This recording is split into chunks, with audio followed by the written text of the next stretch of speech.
दूसरी बात भाई और बहनों, इस पूरे प्रकरण को समझने के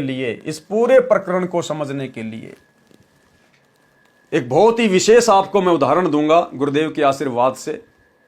आपको मानना पड़ेगा कि हां वास्तव में गीता का ज्ञान बोलते समय काल का रूप बनाकर सतगुरु रामपाल जी ने अर्जुन को जो दर्शन दिए, ये आप और हम वर्तमान वाली आत्माओं के ऊपर एक बहुत बड़ा रहम है। और काल क्यों अपना विराट रूप दिखाएगा, काल क्यों अर्जुन को अपना अविनाशी विधान तोड़कर, अपना अटल नियम तोड़कर अपने काल रूप के दर्शन कराएगा, और क्यों वो काल वो गहरी गहरी बातें सतलोक के विषय में, पूर्ण परमात्मा के विषय में गीता का ज्ञान देते समय अर्जुन को बताएगा। क्यों बताएगा भाई, वो पागल है क्या? अरे विचार करो, हमें गुरुदेव भगवान ने क्या बताया कि परमात्मा ने सृष्टि रचना के साथ इस ब्रह्म को, इस काल को 5 वेद दिए थे। 5 वेद, जिन 5 वेदों में धर्म कर्म की, सतलोक में वापस जाने की क्या विधि है, ये काल कहां तक का भगवान है, पूर्ण परमात्मा कौन है, कहां रहता है, कैसे प्राप्त किया जाता है, और पूरी सृष्टि रचना गुरुदेव ने लिखकर इस काल को दी थी 5 वेदों के रूप में। इस काल ने उन 5 वेदों को पढ़ा और क्या बताया गुरुदेव ने कि जो 5वां वेद था सूक्ष्म वेद, जिसमें इसकी पूरी पोल पट्टी खोल रखी थी भगवान ने, पूरा भक्ति का मार्ग बता रखा था, वो 5वां वेद इस काल ने नष्ट कर दिया कि अगर ये जानकारी जीवों के पास में पहुंच गई तो मेरा तो लोक खाली हो जाएगा, मैं खाऊंगा क्या, जीव तो सारे मुक्त हो जाएंगे। तो इसने परमात्मा के विषय में, परमात्मा की भक्ति के विषय में, सृष्टि रचना के विषय में इसने वो सारी जानकारी, उस 5वें वेद सूक्ष्म वेद को इसने नष्ट कर दिया, और बाकी 4 वेद इसने अपने बड़े बेटे ब्रह्मा को दे दिए। ब्रह्मा ने फिर आगे ऋषियों को दे दिए। तो विचार करो भाई और बहनों,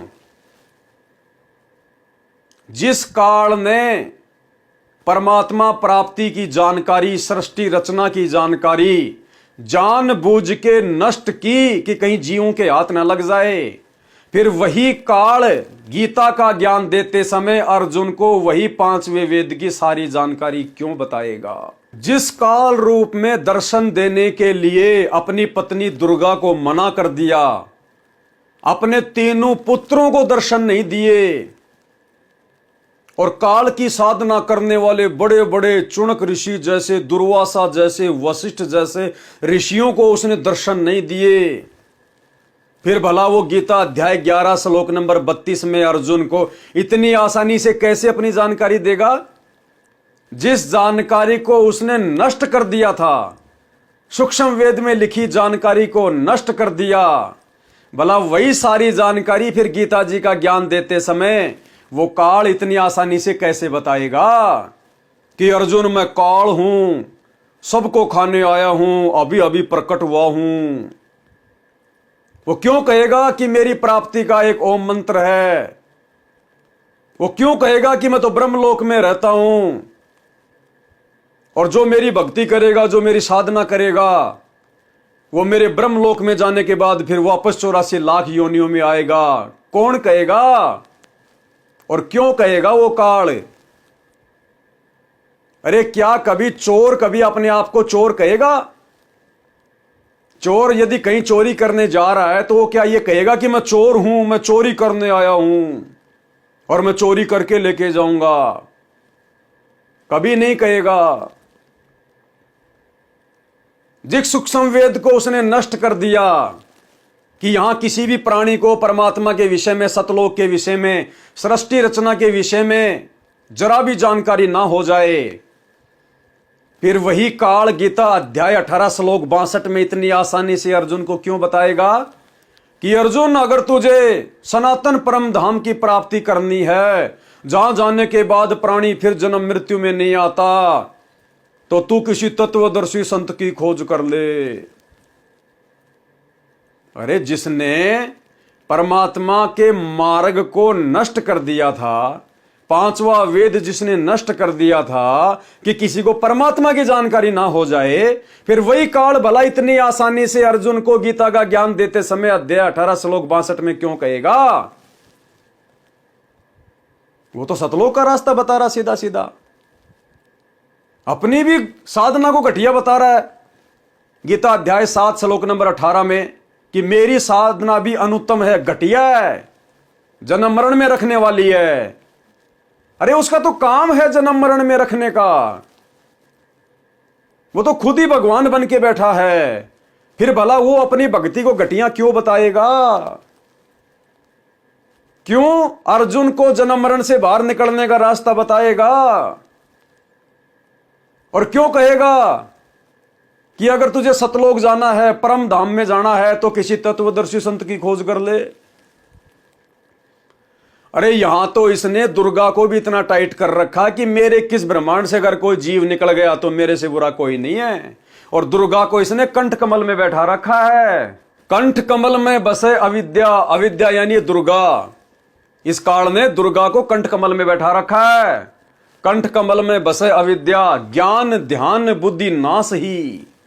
ये दुर्गा कंठ कमल में बैठकर हम जीवात्माओं के ज्ञान को और ध्यान को और हमारी जो है बुद्धि को ये भ्रमित करके रखती है कि किसी भी प्राणी को 21 ब्रह्मांड से बाहर निकलने की जानकारी प्राप्त ना हो जाए, कोई यहां से निकल कर ना चला जाए।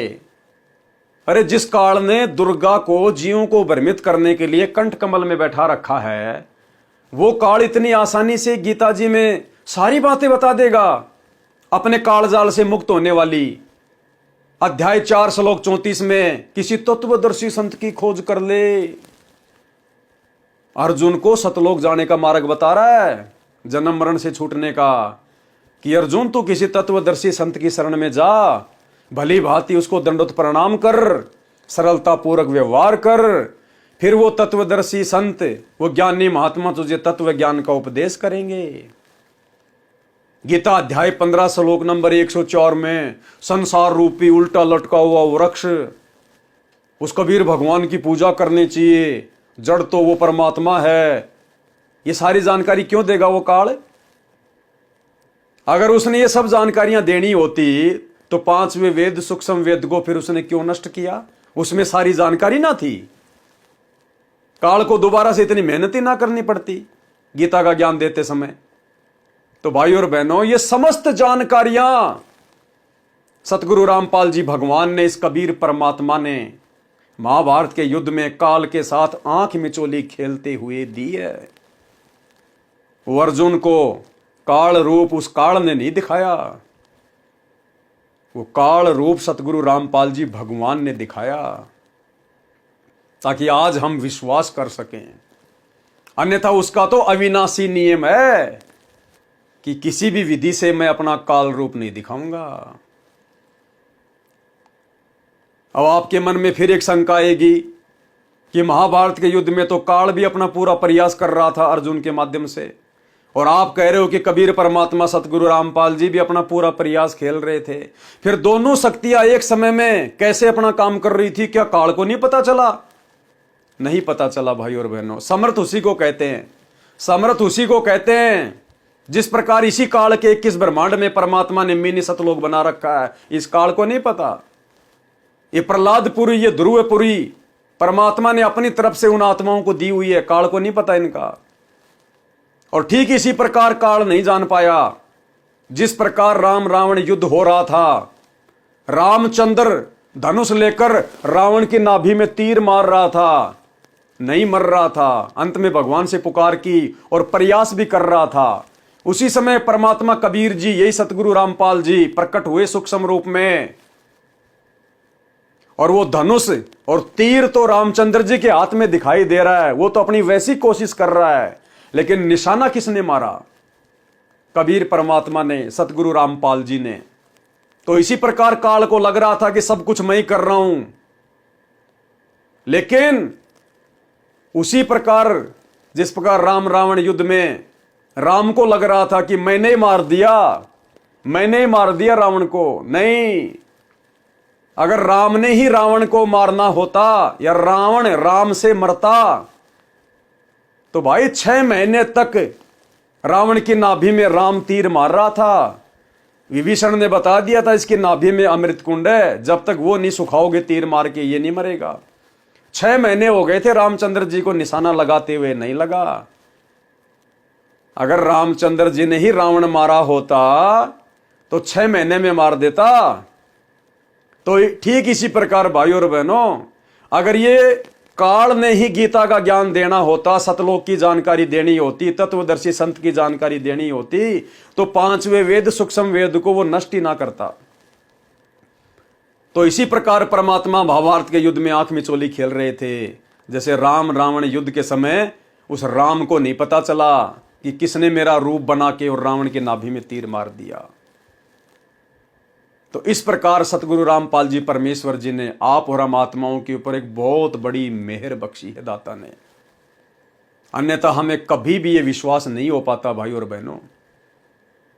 इसलिए आज से पहले आत्मा सतलोक नहीं जा पाई, क्योंकि गीता का ज्ञान इतना क्लियर, इतने स्पष्ट रूप से, इतने सरल तरीके से जानकारी सतयुग में नहीं थी, त्रेता युग में नहीं थी, द्वापर पूरा बीत गया उस समय नहीं थी, द्वापर के अंत में जब कलयुग का प्रारंभ होने लगा उस समय महाभारत के युद्ध में यह गीता जी का ज्ञान दिया गया।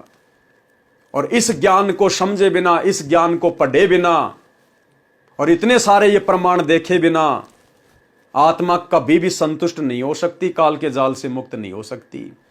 इसलिए आप और हम पिछली पीढ़ी वाले भक्तों के ऊपर सतगुरु रामपाल जी भगवान ने यह विशेष मेहर बख्शी है। परमेश्वर जी ने ये गीता का ज्ञान बोला पूरा का पूरा। काल ने जो अटपट करनी थी वो उसने कर दी, वो भी परमात्मा ने समझा रखी है। लेकिन सतलोक के विषय में जो जो जानकारी हमें गीता जी से प्राप्त होती है, जिन जिन श्लोकों में, वो सारी जानकारी और काल के विषय में जानकारी, अरे जब काल ने अपने विषय में, अपने घटिया नियम के विषय में और अपनी शकल के विषय में जब अपने पुत्रों को जानकारी नहीं दी तो भला अर्जुन उसका क्या लगता। तो ये दया सतगुरु रामपाल जी भगवान ने बख्शी, क्योंकि ये परमात्मा समर्थ है, ये किसी का भी रूप धारण कर सकता है, ये अक्षर पुरुष का रूप भी बना सकता है, ये काल का रूप भी बना सकता है, ये ब्रह्मा विष्णु महेश का रूप भी बना सकता है, ये किसी का भी रूप बना सकता है, क्योंकि ये अनंत कोटि कलाओं का प्रभु है। अब आपको उदाहरण देता हूं 2-3 कि हां परमात्मा भी काल का रूप बनाता है। एक समय गुरुदेव ने सत्संग में बताया कि गरीबदास जी महाराज जी जिस समय थे वहां पर एक रूपनगर रियासत का राजा था मुसलमान, वो हिंदुओं से द्वेष करता था।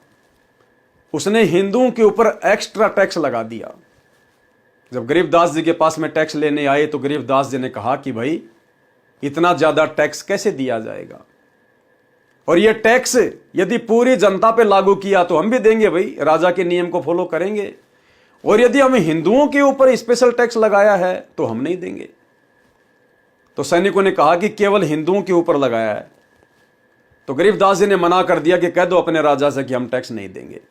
अब वो राजा बड़ा अन्यायी था, मुसलमान था, लोगों को डरा के रखता था, उसका आतंक था। जो उसकी बात नहीं मानता था उसको या तो घोड़ों के पीछे रस्सियों से बांधकर घिसवाता था या फिर भूखे शेर के पिंजरे में डाल देता था, ताकि आगे से राजा की अवज्ञा करने की कोई हिम्मत ना करे। तो राजा को जाकर सारी बात बताई। राजा ने कहा कि उनको बुलवाओ। गरीबदास जी के पास संदेशा गया कि आपको राजा ने बुलाया है। तो गरीबदास जी और साथ में उनके 5-7 भगत चले गए। अब राजा ने सोचा कि उसको सजा देनी है, उसने मेरी आज्ञा की अवहेलना कैसे करी। तो उस दिन पूरे नगर को इकट्ठा कर लिया गया। लोग भी तमाशा देखने आ गए कि आज राजा जो है उन लोगों को सजा देगा और भूखे शेर के बाड़े में, उसके पिंजरे में डालेगा और शेर उनको खाएगा, हम तमाशा देखेंगे। राजा और रानी भी एक मचान पर बैठ गए ऊपर। गरीबदास जी को और उनके भक्तों को भूखे शेर के बाड़े में खड़ा कर दिया गया और शेर को छोड़ दिया गया। अब शेर जैसे ही गरीबदास जी की तरफ खाने के लिए लपका, उसी समय गरीबदास जी ने आशीर्वाद भरा हाथ शेर की तरफ कर दिया। गुरुदेव ने बताया उसी समय वो शेर जो खाने के लिए लपका था, पूंछ को कुत्ते की तरह दुबा के गरीबदास जी के चरणों में आकर उनके चरण चाटने लग गया और बैठ गया। और उसी समय गरीबदास जी खड़े हुए। तो ध्यान से सुनना जो सत्संग अभी आप सुनने वाले हो गुरुदेव के मुख से। जैसे ही गरीबदास जी खड़े हुए तो जितने भी लोग तमाशा देखने के लिए आ रहे थे और जो लोग जिस जिस भगवान को अपना इष्ट मानकर पूजते थे उनको उसी रूप में गरीबदास जी ने दर्शन दिया। कोई हनुमान जी का भगत था तो गरीबदास जी उसको हनुमान जी के रूप में दर्शन दिए। कोई माता जी का भगत था तो शेरावाली के रूप में उनको दर्शन हुए। कोई विष्णु जी का भगत था तो विष्णु के रूप में दर्शन दिए। हजारों लोगों को अलग अलग रूप में दर्शन दिए और राजा को काल रूप दिखाया। राजा को गरीबदास जी ने कौन सा रूप दिखाया? काल का रूप दिखाया। और राजा की सिट्टी पिट्टी गुम हो गई, चरणों में पड़ गया, माफी मांगे, बख्श दो परमात्मा, बख्श दो अल्लाह की जात। तो गरीबदास जी ने कहा भाई आगे से ऐसी गलती ना करना। और गरीबदास जी फिर उस शेर को लेके छुड़ानी में आ गए। 15-20 दिन तक वो शेर छुड़ानी में रहा और गरीबदास जी के साथ में गायों को चराने के लिए जाया करता था, लेकिन किसी को भी उसने खाया नहीं।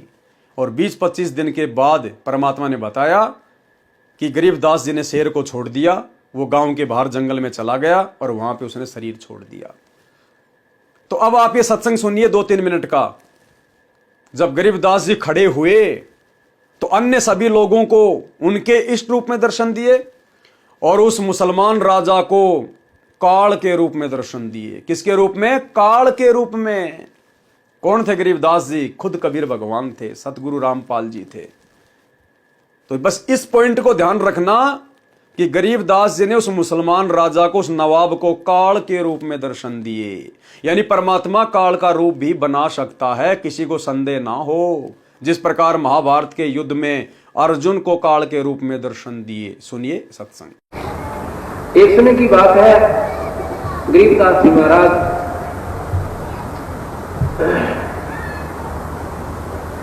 बहुत जमीन थी इनका और फरूख नगर की रियासत में छुड़ानी पड़ती थी। जजर जो पड़ता था शहर, ये फरूख नगर की रियासत में पड़ता था। तो फरूख नगर का नवाब बहुत बदमाश था। उसने क्या किया कि हिंदुओं के ऊपर एक विशेष कर लगा दिया, जमींदारों पर विशेषकर जो जमीन का। तो सबसे ज्यादा जमीन गरीबदास जी का। जब वहां पर वो पहुंचे उनके वर्कर कर्मचारी, तो महाराज जी ने पूछा भाई ये सभी पर लगा दिया या हमारे पर लगाया है, यानी हिंदुओं पर लगाया है? तो बोले काफिरों पर लगाया है। यानी तो राज साहब का जैसा वो माँ हुआ है कह दे, बंदी छोड़। बोले भाई हम फिर ये नहीं देंगे, आपका कारोबार नहीं देते। जा कह देते रहे राजा ने जाको उन्होंने 21 और लाई। तो राजा ने फिर संदेशा भेज दिया कि या तो फलाने दिन यहाँ पर उपस्थित हो जा, और नहीं तो घसीट के लाओगे घोड़े गवाएंगे। गरीबदास जी महाराज के साथ 4-5 हमारे जैसे भक्त और साथ में गरीबदास जी फरूख नगर पहुंच गए। जब फरूख नगर पहुंचे पता चला कि वो मुर्जिम आ गए। राजा ऐसे जो उनकी आज्ञा की अवहेलना करने वालों को बहुत खतरनाक सजा देता था। वो नवाब या तो घोड़ों को पीछे बांध कर घुमा कर मारता था, और या फिर एक ऐसा उसने मकान बना रखा था चारों तरफ ऊंची ऊंची कच्ची दीवारें बनवाकर मिट्टी की, और उसके अंदर बाड़ा कहते थे उसको, उसके अंदर उस दोषी को रोक देता था और साथ में भूखे शेर को पिंजरे से निकलवा देता था। और वो भाग कर और शेर उनको ऐसे नचा कर मारता और खाता था। साथ में सारे नगरी वाले को कह दिया जाता था कि सभी आकर के उस तमाशे को देखेंगे बाई ऑर्डर, कि ताकि और भी इस बात से घबरा जाए कि राजा की बात का अवहेलना करने की ये बूढ़ी सजा होती है। गरीबदास जी को बाड़े में रुकवा दिया सभी भक्तों के साथ। राजा अपने मकान पर बैठ गया जहां पर राजा और रानी देख कर तमाशा देखा करते थे बैठ करके। चारों तरफ से दुनिया देख रही है और गरीबदास जी सामने बैठे हैं और 5-4 भगत जो गए थे वो भी साथ बैठे। भूखे शेर का पंजरा वहां से खोल दिया जाता है और शेर एकदम ऐसे टूट का पड़ता है कि जैसे अब खा जाएगा। बंदी छोड़ गरीबदास जी ने ऐसे कर दिया। वो शेर जैसे कुत्ता होता है ऐसे दोनों को बोझ लेता है और आंखें की बंदी छोड़ के पैरों को चाटना शुरू कर देता है। बोल सतगुरुदेव। इस बात को देखकर सभी को पसीने आ जाते हैं। गरीबदास जी खड़े हो जाते हैं।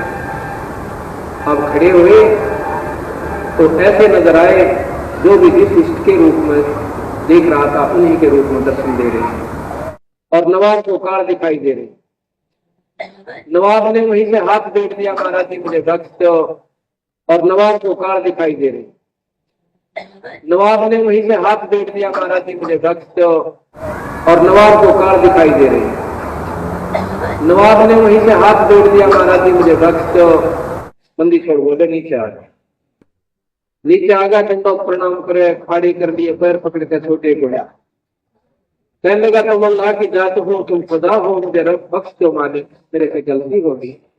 कहने लगा मेरी बात सुनते ध्यान से, क्या कि ये कर किसी पर नहीं होना चाहिए, या तो राजा समदृष्टि होना चाहिए, बीच आपकी लगत है, आपके ऊपर आश्रित व्यापारी सब कपाल बच्चे हैं, या तो सम्मान कर रहे हैं।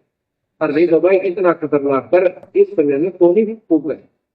फिर कह दिया कि जी में तेरे राज में नहीं होगी, अब बेचती नहीं।